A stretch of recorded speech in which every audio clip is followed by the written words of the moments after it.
bocoran saja sih ya. Makanya nanti di pencalegan itu jangan kaget ketika nanti ternyata banyak teman-teman bacaleg dari Partai Gelora yang umurnya di bawah 30 tahun Mas Priyo. Di Kota Cirebon.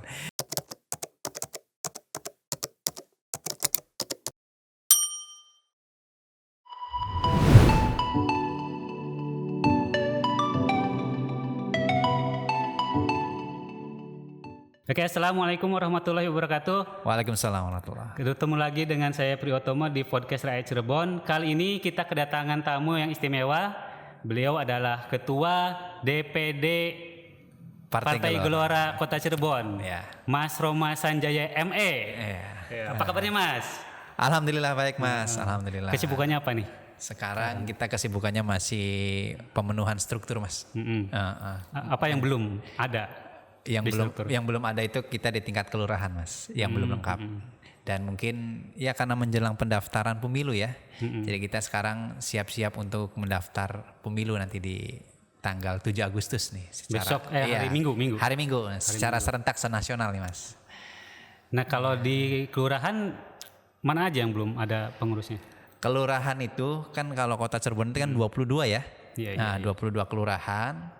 Kita baru terpenuhi kira-kira di angka 16 lah. Masih 16. punya hutang berapa tuh? Masih punya utang sekitar 6 lagi. Wah, PR. Kira-kira kekejar nggak tuh untuk verifikasi? Untuk verifikasi insya Allah, karena targetnya kalau PAC itu sebenarnya di bulan Agustus. Jadi masih ada waktu kurang lebih 3 minggu lah, 3 pekan. Ya 3 pekan kita untuk bisa memenuhi target hingga tingkat kelurahan nih, pengurusnya nih. Gitu. Kalau tidak capai target gimana? Ya sebenarnya nggak masalah juga, karena itu kan nggak ada syarat ya. Karena kalau di KP itu syaratnya yang didaftarkan cuma sampai tingkat kecamatan Mas, sampai DPC.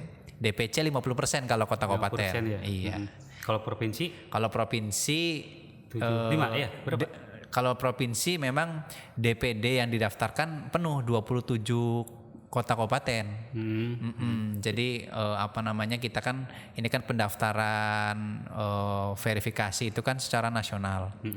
Itu kan saya rasa semua partai ya, bukan hanya Partai Gelora saja gitu. Jadi kita itu sudah hampir 2-3 pekan yang lalu lah gitu ya. Bahkan mungkin 1 bulan yang lalu lah. Itu kita sudah menyerahkan daftar ataupun berkas-berkas verifikasi ke DPW, ke provinsi, ke tingkat provinsi. Nanti baru tingkat provinsi menyerahkan seluruh berkas administratif kota kabupaten se-Jawa Barat ini ke DPN. Kita bahasnya DPN kalau di pusat. Apa tuh DPM? DPN itu Dewan Pimpinan Nasional. Nah itu. Jadi kita sudah menyerahkan dari DPW ini ke tingkat nasional. Nah, tingkat nasional baru memverifikasi secara internal ya. Secara internal baru setelah itu di akhir bulan kemarin tuh Juli itu kita dapat kabar sudah dapat akses SIPOL. SIPOL, sistem informasi partai politik ya. Dan itu alhamdulillah di awal Agustus kemarin itu kita sudah 100% terisi SIPOL-nya. Nah, kira-kira gitu. Kalau kota ini Partai Geloranya udah berapa anggota yang sudah terkumpul? Anggota kita secara terdaftar di Partai Gelora itu kurang lebih sekitar 400 anggota Mas. 400. Walaupun ini jauh dari target ya. 1000 ya kalau misalnya. Berapa? Targetnya itu memang kalau secara administratif di KPU itu karena penduduk Kota Cirebon kan kurang lebih 300.000 sekian ya. Itu ya sebenarnya yang kalau didaftarkan itu sekitar 310 sampai 320 orang lah. 320-an gitu. Nah, kita sudah memenuhi target secara administrasi KPU. Tapi secara administrasi kepartaian, target-target yang sudah harus kita terpenuhi sebenarnya belum. Oh, belum. Iya. Berapa sih targetnya? Ya mungkin di angka 1.000, 2.000, 3.000, 4.000 atau mungkin 5.000 lah. Wah, mantap. Iya. Berarti kalau untuk target kan mengumpulkan KTP ya? KTP betul, iya. Nah, antisipasi KTP double dengan misalkan parpol lain, ada nggak antisipasinya? Jadi memang antisipasi kita itu treatmentnya ya, treatmentnya itu yang kita lakukan di lapangan itu memang karena kita polanya adalah pola kerja struktur Mas, ya. Jadi memang yang selama ini kita lakukan adalah dengan melibatkan struktur secara aktif. di lapangan. Jadi bukan hanya DPD saja nih, pengurus DPD saja yang turun ke lapangan, tapi teman-teman di tingkat kecamatan DPC, teman-teman di tingkat kelurahan, PAC kita sebutnya kalau kelurahan ya, PAC gitu ya, sampai ke tingkat mungkin di bawahnya nanti kita juga akan bentuk gitu kan ya. Nah itu kita libatkan secara aktif sehingga untuk mungkin ada double KTP yang ikut di partai politik lain, itu mungkin kayaknya agak sedikit enggak lah gitu ya. Enggak, karena memang itu yang rekrut secara langsung itu teman-teman struktur di tingkat bawah. Gitu. Saya rasa kemungkinan untuk satu KTP terdaftar di 2 parpol kayaknya tidak mungkin lah kira-kira begitulah. Walaupun nanti kita coba diverifikasi secara faktual ya oleh teman-teman di KPU gitu. Itu tadi yang kelurahan yang belum itu kan berapa kelurahan berarti yang belum? Ada sekitar 6. Ya kan dari 22 yang terpenuhi 16 ya. Berarti kan kurang lebih 6 lagi ya. 6 lagi lah. Di mana kecamatan mana tuh? Di Kecamatan Pekalipan kita belum penuh. Di Kecamatan di Kecamatan Kesambi kita belum penuh. Nah dan Kejaksan juga ada beberapa yang belum penuh. Lemungkuk alhamdulillah sudah 100%. Kalau caleg juga sama udah siap. Kalau caleg kita belum kalau membuka sih tidak, karena secara terbuka ya. Kita membuka pendaftaran caleg belum untuk saat ini. Mungkin fokus ke verifikasi dulu. Fokus ke verifikasi dulu karena kita partai baru. Lain hal kalau itu partainya sudah ikut konsultasi di 2019 ya. Dia mungkin secara administratif tidak terlalu disibukkan. Kalau kita karena partai baru, jadi ya kita sekarang fokus dulu ke Verfak. Kenapa tidak masuk partai lama aja? Kan biar gampang gitu maksudnya. Unik ini. Ya itu tadi karena memang kalau ada yang baru lebih menggoda kenapa tidak lah kira-kira begitu. Nah, bentar. Ada yang menggodanya, apa tuh menggodanya tuh? Iya. Jadi memang kalau secara historis mah ya, ini kan Partai Gelora kan lahir kira-kira 2 tahun ke belakang. 2019 ya? Iya, 2019 ya. 2 tahun ke belakang lah kira-kira begitu Mas ya.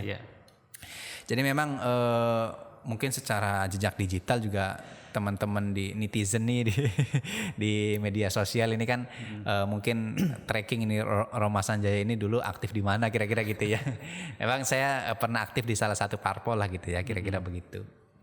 Nah memang saya di Gelora ini kepincut karena karena ide-idenya yang memang menurut saya ini lebih logis, lebih realistis gitu. Apa tuh contohnya tuh? Jadi memang selama ini kan kita anak muda ya di partai itu kan tidak diberikan ruang gerak yang kira-kira bebas kira-kira gitu. Bebas berekspresi, bebas berpendapat.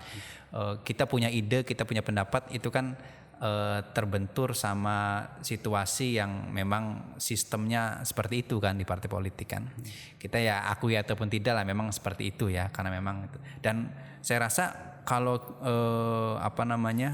kita punya ide di partai politik itu kan memang tidak serta-merta akan diaminkan oleh senior-senior kita kan kira-kira begitu ya.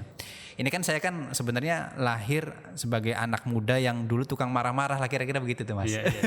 Anak muda yang suka marah-marah. Berarti mungkin kalau di partai lain atau di partai yang dulu ada sekat antara muda dan tua atau apa ya kira-kira gitulah. Jadi kita walaupun dikasih ruang berekspresi gitu ya, dikasih ruang untuk bisa memberikan kreativitasnya dan lain sebagainya kira-kira begitu. Tapi kan ide-ide yang kita sampaikan itu terbentur dalam situasi sistem ya yang memang mau nggak mau itu akan dialami oleh semua anggota partai politik atau pengurus partai politik yang muda-muda seperti saya kira-kira begitu.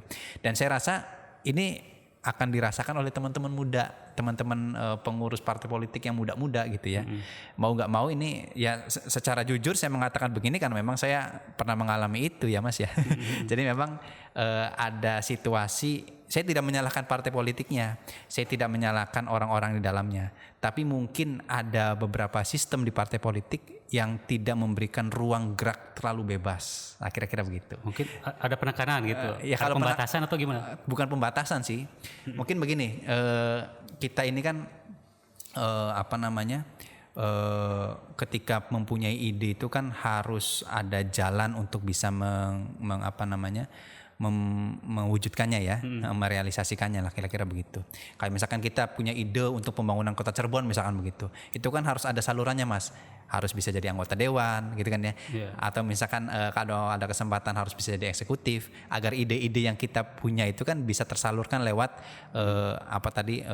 political power lah kira-kira begitu ya, atau hal-hal yang memang kita ada di situ, baik di legislatif maupun di eksekutif kan gitu. Nah sekarang kan kita sebagai anak muda ini kan daftar antrinya panjang Mas. Daftar antrinya panjang kalau di partai politik, ya kan? Jadi kalau di Gelora anak muda semua. Nah itu dia, itu yang menjadi keunikan bagi saya. Makanya kenapa saya salah satunya mungkin ya tertarik di Gelora itu, karena mungkin di Gelora itu memberikan ruang terlalu bebas kepada anak muda. Makanya ketika saya tanya sebelum menjadi ketua Partai Gelora di Kota Cirebon, saya tanya Mas, apa yang melatar belakangi saya menjadi salah satu, bukan satu-satunya loh ya, salah satu yang ditunjuk sebagai ketua di Kota Cirebon. Salah satunya adalah ide itu tidak bisa berjalan 1-2 tahun.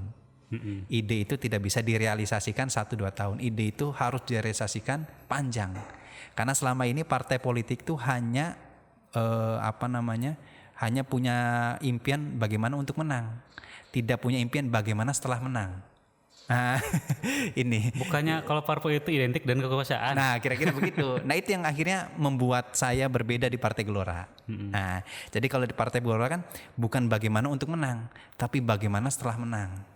Makanya kenapa akhirnya berkorelasi secara positif nih antara ide yang tidak bisa direalisasikan selama 1-2 tahun, karena ide kan panjang Mas. Iya. Ide itu kan panjang. Nah makanya ini perlu anak muda yang harus melanjutkan estafeta ide ini. Nah makanya kenapa Partai Gelora itu memberikan banyak ruang gerak kepada anak-anak muda, sehingga ide ini diharapkan bisa dilanjutkan oleh anak-anak muda. Nah karena harapan Partai Gelora, tujuan Partai Gelora salah satunya adalah bukan bagaimana untuk menang, tapi bagaimana setelah menang. Nah, ini makanya kita punya ide bagaimana setelah menang. Makanya kenapa tagline di Partai Gelora itu adalah 5 besar dunia, menuju Indonesia 5 besar dunia. Apa tuh? Coba kapsiskan tuh. Nah, itu kan menuju 5 besar dunia. Iya. Ide 5 besar dunia ini kan tidak bisa diwujudkan dalam 1-2 tahun atau mungkin 1-2 kali kontestasi politik gitu ya. 5 besar dunia itu berarti yang pertama apa? Amerika. Apalagi tuh? Ya kalau sekarang kan dengan situasi Rusia mungkin China, dengan situasi Eropa, kan? Geopolitik yang memang sekarang ini susah ditebak Mas ya. Susah ditebak, itu kan memang ini menjadi momentum sebenarnya bagi Indonesia untuk bisa menjadikan Indonesia 5 besar dunia. Apa ide itu tidak terlalu mengawang-awang gitu. Nah itu dia. Karena ngurusin dalam negeri aja kita kan belum bisa mandiri gitu. Itu yang pertama kali saya tanyakan Mas. Kenapa ide 5 besar dunia ini menjadi nomor 5 apa ke-5? Pokoknya menuju Indonesia 5 besar dunia. Ya. Pemain ya. Jadi kalau ibarat kata ini ada tatanan dunia baru lah gitu ya. Atau ada ini kan sebenarnya ada ya. Ini kan ada COVID-19 gitu kan Mas ya. Kemudian disusul perang di Rusia dengan Ukraina. Itu kan sebenarnya mempercepat sistem di dunia gitu ya, yang ibarat kata kalau anak muda sih ini sistem ini lagi di reset ini. Ke nol lagi. Iya, sedang di reset nih. Sistem ini lagi di reset ke nol lagi gitu ya, di restart lah kira-kira begitu ya. Nah, kalau di restart kan ibaratnya kita dunia nih sedang mencari sistem baru, sedang mencari pola sistem baru. Nah, kalau kita sedang mencari pola sistem baru, berarti kan mau nggak mau ini adalah peluang bagi Indonesia untuk jadi panitia pembentukan sistem baru. Apa yang ditawarkan Gelora? Nah, ditawarkan Gelora adalah salah satunya memang itu tadi kalau di Rusia itu kan memang lebih kepada tadi ya kiri gitu ya. Kalau di di Eropa kemudian Amerika itu kan lebih kepada tengah lah kira-kira begitu ya. Kalau timur tengah gitu ya, di Qatar dan sebagainya itu kan lebih kepada kanan kira-kira begitu ya.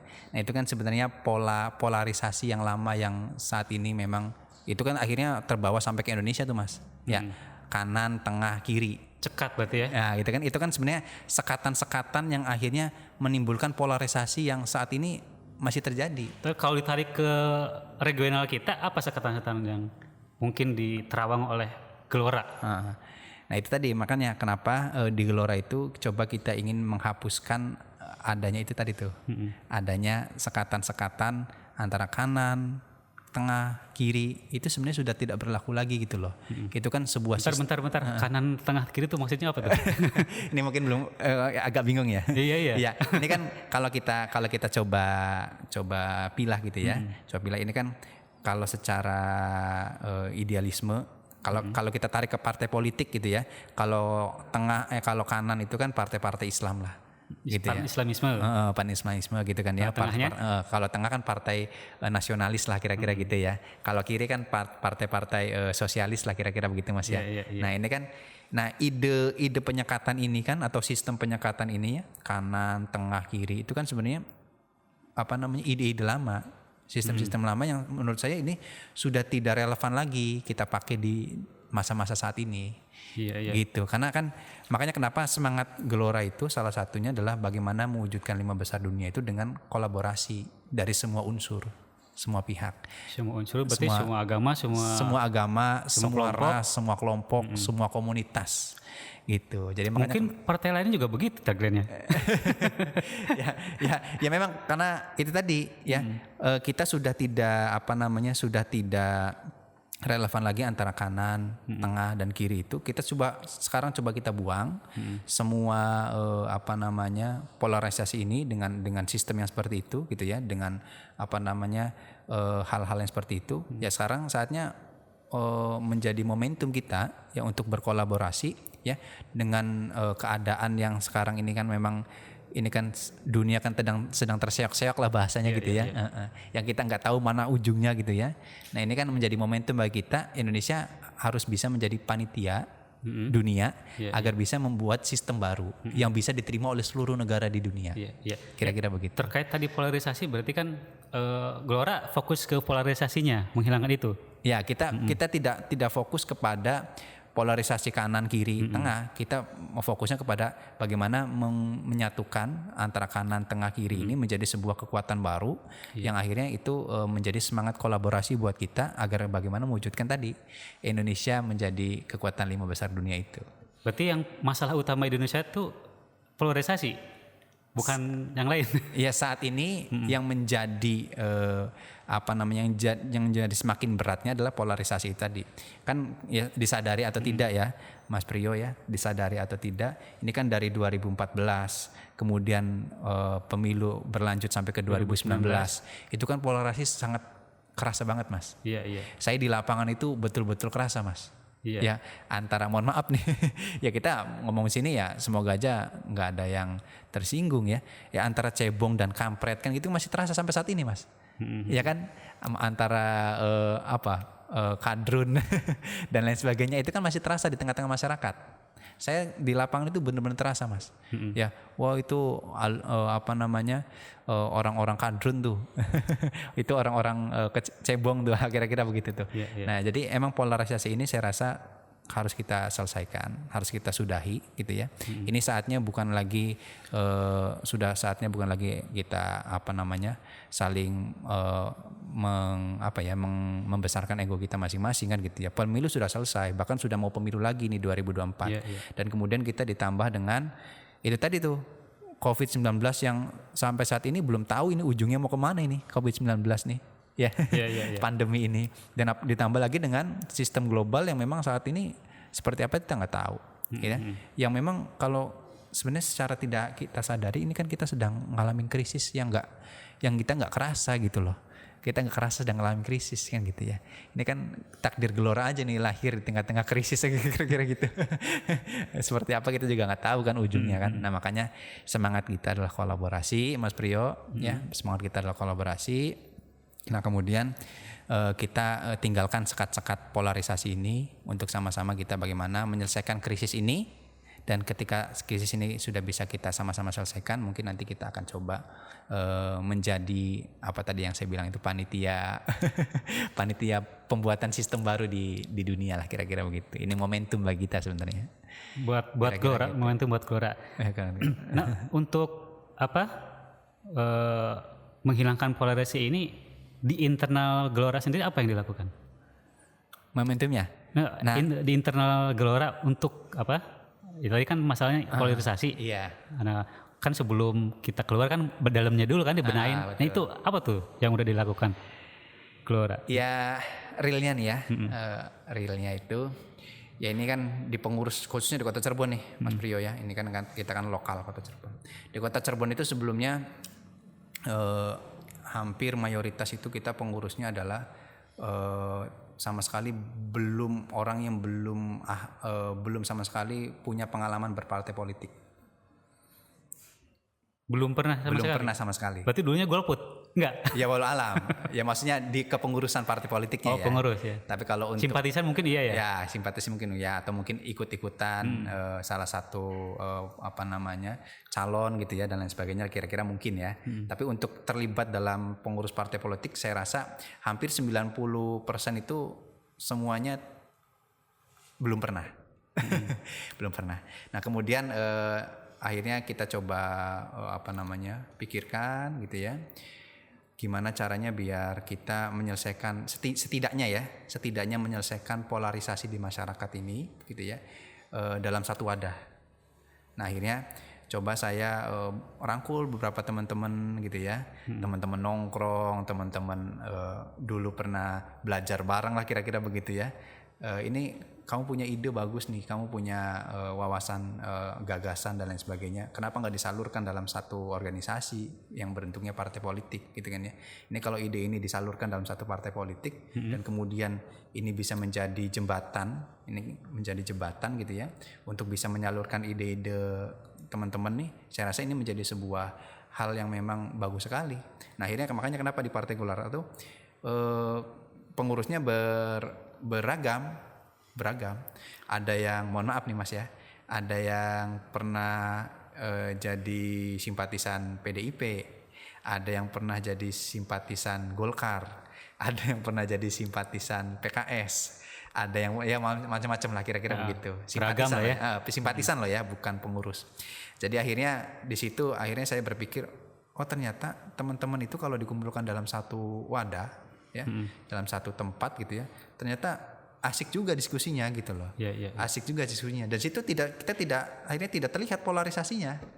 Ya non muslim udah ada atau belum? Non muslim. Untuk saat ini tidak ada. Walaupun beberapa bulan yang lalu ya, ada teman-teman non muslim itu ya WA lah saya chatting ya. Mas bisa nggak untuk kita gabung di Gelora? Saya bilang bisa sekali, saya bilang gitu. Karena Gelora itu tidak menutup diri hanya untuk teman-teman muslim, saya bilang. Karena non muslim juga berhak untuk menyampaikan gagasan idenya di Partai Gelora, saya bilang. Mangga saya welcome. Nah untuk saat ini belum ada komunikasi lanjutan. Mungkin suatu saat ada teman-teman non muslim yang ingin gabung Gelora, saya juga sangat berterima kasih sekali. Karena ini menjadi Gelora menjadi bisa lebih bervariatif. Kira-kira begitu, Mas Priyo. Mantap. Ya kembali ke tadi apa? Persiapan pemilu 2024 ini. Iya. Selain persiapan verifikasi, nanti kan kalau diputuskan jadi partai politik misalnya, betul. Kalau diputuskan jadi partai politik 2024, apa yang langkah pertama yang dilakukan oleh Gelora di Kota Cirebon ini? Kalau kita sudah diputuskan sebagai partai politik, langkah pertama kita adalah bagaimana kita ya memberikan pemahaman kepada masyarakat bahwa kita ini bukan objek 5 tahunan. Itu dulu yang kita harus berikan pemahaman kepada teman-teman di bawah, di grassroots ya, bahwa kita ini adalah bukan objek 5 tahunan. Bahwa makanya kenapa nama partai kita adalah Gelombang Rakyat Indonesia, kira-kira begitu. Gelombang Rakyat Indonesia itu kan perubahan itu kan adanya di masyarakat, bukan di partai politik, bukan di pemerintahan gitu kan ya, dan lain sebagainya. Walaupun itu turut andil ya, tapi perubahan besar itu sebenarnya terjadi ya, salah satunya adalah di masyarakat. Jadi makanya kenapa kita pengen memberikan kesadaran kepada masyarakat bahwa kita ini adalah bukan objek 5 tahunan ya. Nah makanya kenapa di Gelora itu ada namanya satu kelas, satu wadah namanya AMI, Akademi Manusia Indonesia, Mas Priyo. Nah Akademi Manusia Indonesia ini adalah satu konsep untuk kita sehingga berpolitik itu bukan suatu hal yang serius loh. berpolitik itu bukan satu yang tegang gitu loh. Santai aja gitu loh. Santai. Makanya di AMI itu ada banyak kurikulum yang memang di situ kita bikin asik, bikin santai gitu. Cara bagaimana caranya mengurus anak gitu ya. Bagi ibu-ibu mungkin ya. Kemarin itu ada teman-teman ibu-ibu dari DPN dari pusat itu ke daerah ya, itu bikin pelatihan namanya pendampingan usaha mikro ibu-ibu emak-emak. Itu kan menurut saya unik ya. Jadi emak-emak yang punya warung nih Mas Priyo, yang punya warung yang sembako gitu ya, yang jualan beras gitu kan ya, jualan es, kira-kira gitu ya, jualan es sedot gitu ya dan lain sebagainya. Itu kan harus didampingi, mereka harus naik kelas. Gitu kan ya, harus naik kelas, kemudian harus punya sebuah label yang memang formal gitu loh, label yang formal gitu. Makanya kita dampingi mereka untuk bisa bagaimana walaupun UMKM kecil gitu ya, mikro skalanya warungan gitu kan ya, tapi mereka harus punya sertifikasi halal gitu kan ya. Kalau mereka punya produk, kalau misalkan mereka nggak punya produk ya berarti harus punya NIB agar bisa mengakses. Nah, kira-kira begitu. Hal-hal yang memang mereka butuhkan. Permodalan dan lain sebagainya lah, kira-kira begitu. Bukannya itu udah dilakukan pemerintah misalkan dengan program-program yang lain? Nah, ternyata suatu waktu Mas, saya pernah ngobrol sama teman-teman di pembina UMKM ya. Ya saya tidak sebutkan lembaganya lah gitu ya, kira-kira begitu. Ini lembaga formal yang membina UMKM. Ternyata di Kota Cirebon saja Mas, di Kota Cirebon saja itu. Ini open source, silakan datanya ada ya di internet gitu ya. Itu ternyata dari 100% UMKM yang ada di Kota Cirebon itu hanya sekitar 50-55% saja yang sudah tersertifikasi. Baik secara itu tadi ya, tingkatannya gitu ya. Baik itu PIRT-nya, baik itu dan lain sebagainya lah, kira-kira begitu. Nah, makanya ini mungkin menjadi motivasi kita ya, bahwa ternyata masih banyak gitu loh. Ya, teman-teman di bawah ini, ya teman-teman di di pelosok Cirebon, Kota Cirebon ini yang memang belum terakses baik informasinya maupun terakses secara bagaimana caranya, kira-kira begitu. Nah, makanya kenapa kita sebagai mungkin orang yang tahu, ngerti gitu ya, aksesnya seperti apa dan bagaimana caranya, kita coba mendampingi teman-teman itu, khususnya emak-emak nih. Emak-emak kan sebenarnya garda terdepan ekonomi, membantu ekonomi keluarga kan, selain bapak-bapak kan, kira-kira begitu ya. Yang punya warung, yang punya jualan, itu kan kita harus dampingi Mas, mereka harus naik kelas gitu loh. Ini kan salah satu wujud kita, karena Indonesia ini gak bakal bisa maju kalau memang ekonomi keluarganya masih bermasalah, kira-kira begitu ya. Kira-kira begitu, makanya kenapa kemarin itu salah satunya kita wujudkan dalam program AMI itu. Ya, program AMI itu, Akademi Manusia Indonesia itu, salah satunya adalah kita mendampingi ibu-ibu ya, ibu-ibu muda maupun ibu-ibu yang sudah senior gitu ya, yang sudah sepuh gitu ya, yang punya usaha, kita dampingi untuk bisa punya sertifikasi itu. Jadi kalau AMI ini wadah pengkaderan atau apa? Sebenarnya bukan pengkaderan sih ya, lebih kepada, karena namanya juga kan Akademi Manusia Indonesia. Umum berarti? Umum.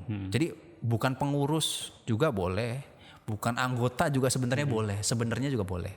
Siapa saja gitu ya, tidak mesti punya kartu anggota Gelora saja. Silakan saja. Makanya nanti kita saya harap ini AMI ini bisa masuk ke salah satu program teman-teman di kelurahan ya, teman-teman di pengurus kelurahan ini, agar mereka nanti bisa masuk ke gang-gang sempit di Kota Cirebon gitu ya, masuk ke rumah-rumah gitu ya, mengajak banyak orang untuk bisa terlibat, kira-kira begitu Mas Priyo. Berarti kalau untuk pengkaderan sendiri ada wadahnya lagi? Ada wadahnya lagi untuk pengkaderan sendiri. Mungkin tahapannya gini, saya mau jadi anggota misalkan, anggota Gora, ini tahapannya apa dulu nih? Tahapannya itu sebenarnya ya, kalau di AMI sih itu kan sebenarnya kita itu kan hanya ingin mewujudkan tadi ya, kalau di pengkaderan itu ya salah satu syaratnya adalah pertama jadi anggota dulu. Pengkaderan itu salah satu dari anggota. Nah, nanti setelah jadi anggota itu ada sistem namanya API. API itu Akademi Pemimpin Indonesia. Jadi ini kan ada SKS-nya. kalau SKS sih sebenarnya kayak orang kuliah ya. Jadi kelihatannya Maksudnya durasinya berapa bulan atau setahun? Sebenarnya ada ada targetingnya. Jadi ada capaian targetnya. Gitu ya. Jadi kalau orang sekolah sih ada kurikulumnya lah kira-kira begitu. Ada kurikulumnya yang memang harus dicapai setiap capaiannya kira-kira begitu. Nah, di API ini harapan kita adalah karena partai politik itu adalah bukan harusnya ya, partai politik itu bukan sebagai organisasi yang memang sekedar datang ketika pemilu saja gitu kan ya. Nah, partai politik itu kan harus berubah menjadi sebuah entitas peradaban.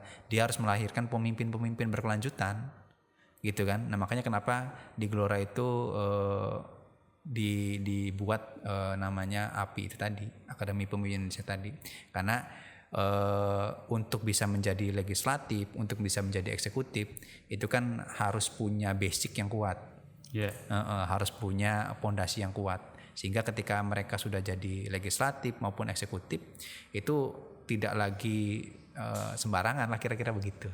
Nah, berarti itu sebelum pencalegan juga masuk dulu di karantina di API gitu.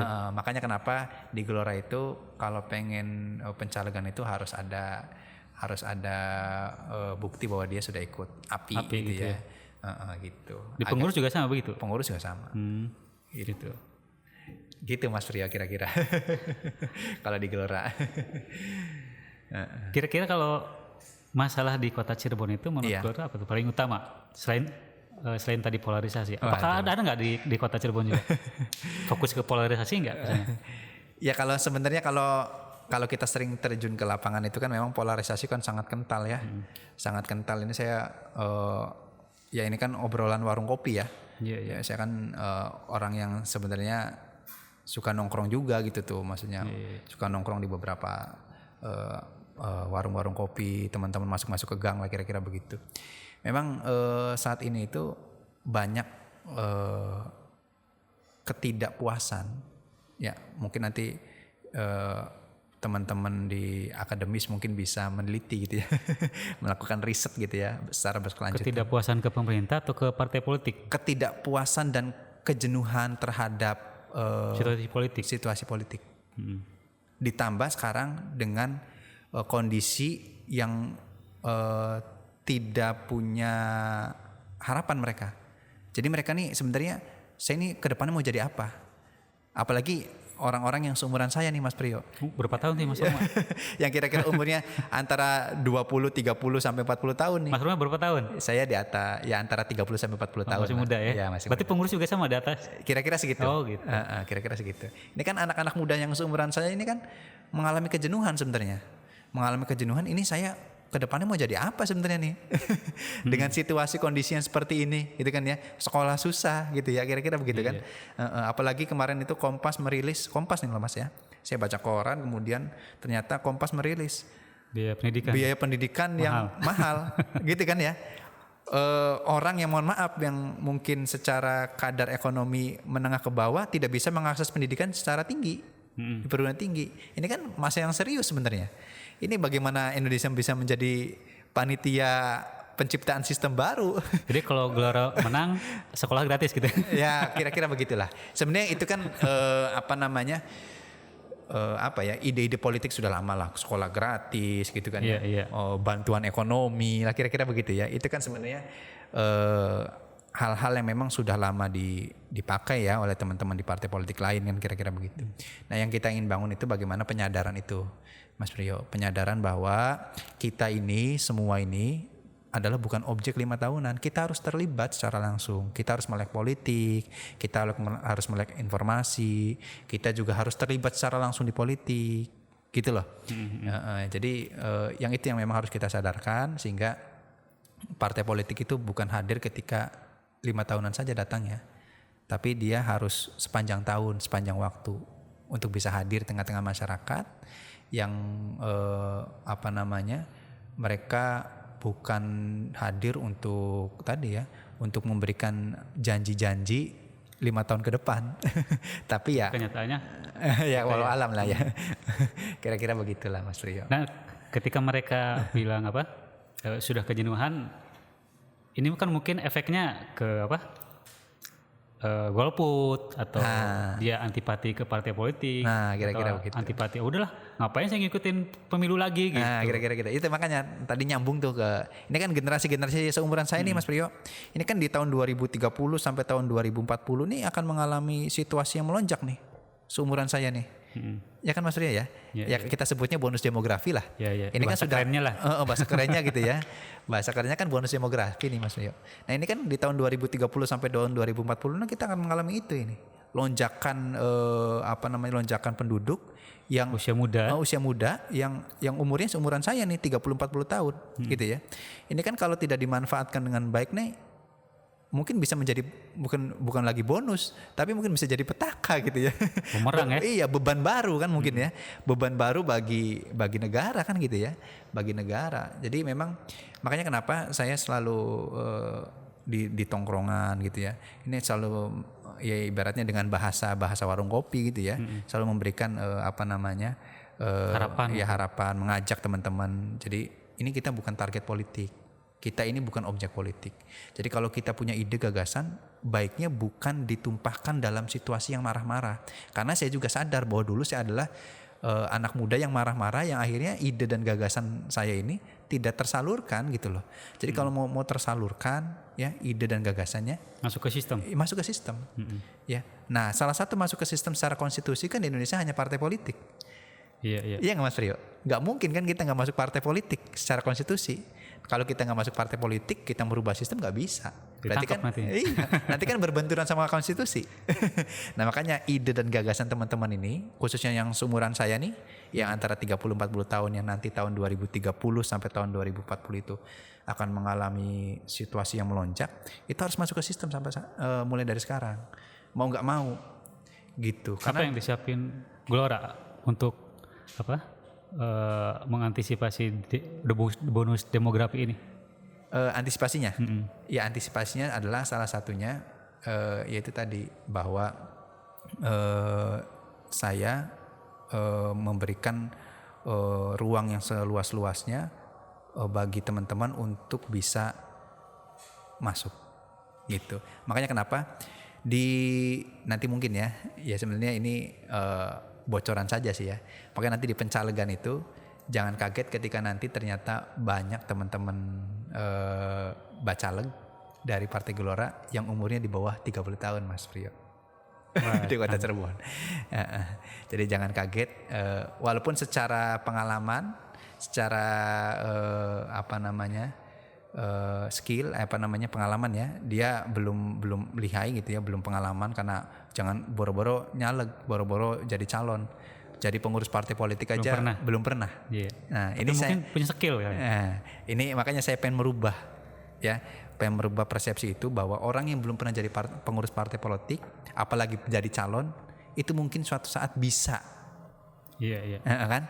Bisa jadi duduk gitu kan, duduk di kejaksaan di Giriasawala, kira-kira begitu kan ya, dan menyalurkan ide-idenya, kira-kira begitu kan, sehingga mereka tidak marah-marah lagi terhadap situasi saat ini gitu kan ya, jalan rusak lah, lampu mati lah, sekolahnya susah lah, nyari kerjaan susah banget lah, kira-kira begitu kan ya.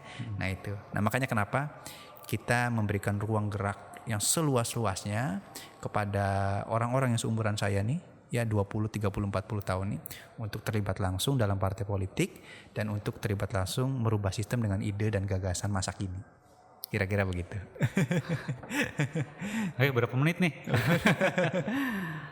Kalau sebelum ditutup, karena kita juga terbatas waktunya, ada pesan terakhir buat kader atau masyarakat terkait dengan pemilu 2024 ini? Ya, jadi teman-teman ya, khususnya di Kota Cirebon nih Mas Priyo, khususnya di Kota Cirebon, saya sangat mengajak sekali kepada teman-teman bahwa kita adalah seumuran kita 20, 30, 40 tahun ini ya, yang kelahiran 90 ke atas nih ya, itu adalah orang-orang yang di tahun 10 atau 5 tahun ke depan ini akan mengalami lonjakan yang luar biasa ya.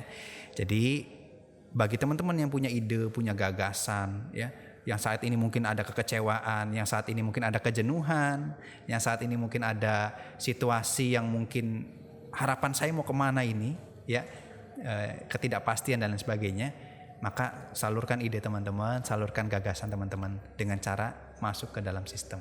Dan masuk ke dalam sistem salah satunya adalah dengan berpartai politik. Maka Gelora memberikan ruang seluas-luasnya, membuka pintu selebar-lebarnya buat teman-teman, ya, yang saat ini mungkin di umuran 20-30 tahun ini untuk bisa terlibat aktif di partai politik dan bisa merubah sistem yang ingin teman-teman rubah. Kira-kira gitu. Agar kita bersama-sama mewujudkan Indonesia 5 besar dunia. Aduh, luar biasa nih. Terima kasih nih Mas Roma. Ya, sama-sama Mas Priyo. Terima kasih juga Cirebon. Mudah-mudahan Partai Geloranya lolos verifikasi. Amin, amin. Mohon doa, mohon doa. Saya mungkin untuk podcast kali ini ditutup dengan Assalamualaikum warahmatullahi wabarakatuh. Waalaikumsalam warahmatullahi wabarakatuh.